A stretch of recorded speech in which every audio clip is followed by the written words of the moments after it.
Hello everyone, welcome to Sanmarga classes. ಬೆಳಕು ಪಾಠದ 18ನೇ ಪ್ರಶ್ನೆ.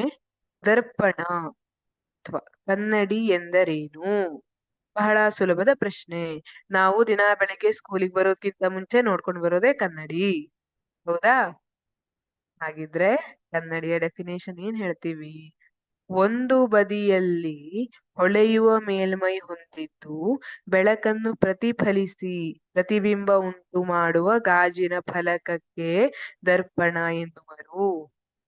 ನೀವು ದರ್ಪಣವನ್ನ ನೋಡಿದ್ರೆ, ಕನ್ನಡಿಯನ್ನ ನೋಡಿದ್ರೆ ಅದರಲ್ಲಿ ಒಂದು ಬದಿ ಹೊಳೆಯುವಂತಹ ಮೇಲ್ಮೈ ಇರ್ತದೆ ಅಲ್ವಾ? ಎರಡು ಕಡೆ ಹೊಳೆಯುವ ಮೇಲ್ಮೈ ಇರ್ತದ? ಇಲ್ಲ, ಒಂದೇ ಕಡೆ ಹೊಳೆಯುವ ಮೇಲ್ಮೈ ಇರ್ತದೆ. ಇನ್ನೊಂದ್ ಕಡೆ ಪಾರದರ್ಶಕ ರಟ್ಟನ್ನ ಏನನ್ನಾದ್ರೂ ಹಾಕಿರ್ತಾರೆ, ವುಡ್ ಅನ್ನ ಅಲ್ವಾ? ಇಲ್ಲಿ ಒಂದು ಬದಿಯಲ್ಲಿ ಹೊಳೆಯುವ ಮೇಲ್ಮೈ ಹೊಂದಿದ್ದು ಬೆಳಕನ್ನು ಪ್ರತಿಬಿಂಬ ಉಂಟು ಮಾಡುವ ಗಾಜಿನ ಫಲಕಕ್ಕೆ ದರ್ಪಣ ಎನ್ನುವರು. ಹೌದಲ್ವಾ? ದರ್ಪಣ ಅಥವಾ ಕನ್ನಡಿ ಏನ್ ಮಾಡಿರ್ತದೆ? ಪ್ರತಿಬಿಂಬವನ್ನ ಉಂಟು ಮಾಡ್ತದೆ. ನೀವು ಹೇಗಿದ್ದೀರೋ ಹಾಗೆ ಕನ್ನಡಿಯಲ್ಲಿ ಕಾಣ್ತದೆ. ಆ ಗಾಜಿನ ಫಲಕಕ್ಕೆ ದರ್ಪಣ ಎನ್ನುವರು.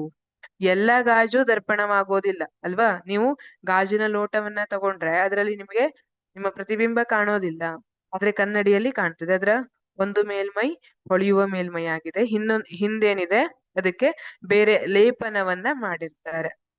ಅದು ಲೈಟ್ ರಿಫ್ಲೆಕ್ಟ್ ಆಗ್ಬೇಕಲ್ವಾ?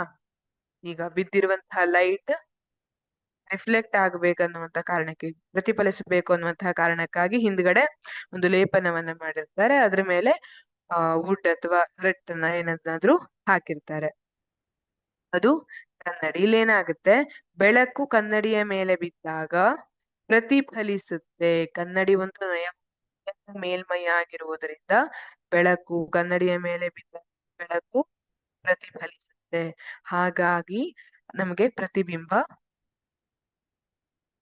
ಈ ಗಾಜಿನ ದರ್ಪಣ ಅಂದ್ರೆ ಏನಿರ್ಬೋದು? ಒಂದು ಬದಿಯಲ್ಲಿ ಹೊಳೆಯುವ ಬೆಳಕನ್ನು ಪ್ರತಿಬಿಂಬ ಉಂಟು ಮಾಡುವ. ನೋಡಿ, ಈ ವ್ಯಕ್ತಿಯಲ್ಲಿ ನಿಂತ್ಕೊಂಡಿದ್ದಾನೆ, ಅವನ ಪ್ರತಿಬಿಂಬ ಉಂಟಾಗ್ತಾ ಇದೆ ಅಲ್ವಾ? ಪ್ರತಿಬಿಂಬ ಉಂಟು ಮಾಡುವ ಗಾಜಿನ ಫಲಕಕ್ಕೆ ದರ್ಪಣ ಎನ್ನುವರು. Thank you.